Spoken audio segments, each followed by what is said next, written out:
শশিনার হুজুর মাঝে মধ্যে একটা কথা কয়, ওই শশিনা দরবার দুনিয়ার কোন প্রেসিডেন্টের কাছে তো কোনো ক্ষমতাশীলের কাছে যাওয়া লাগে না, বরং আল্লাহর রহমত, বরং সকল ক্ষমতাশীলরা শশিনার হুজুরের কাছে যায়। কথা কন? সেই আইয়ুব খান, মোনায়েম খান শশিনা হুজুরদের কাছে গেছেন? ওনারা যায় নাই প্রধানমন্ত্রীর বাসভবনে, প্রধানমন্ত্রী আসছে তাদের দরবারে। শেখ মুজিব সাহেব বাংলা বাজার খানকায় গেছেন? জিয়াউর রহমান শশিনায় গেছেন? প্রেসিডেন্ট এরশাদ গেছেন? আব্দুল সাত্তার সাহেব গেছেন?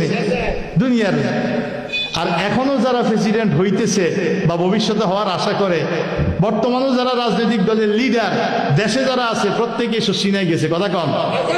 আর বিদেশে যারা আছে তারাও যোগাযোগ রাখে, হুজুর একটু দোয়া করেন আমি যেন সঠিক পথে দেশের নেতৃত্ব দিতে পারি।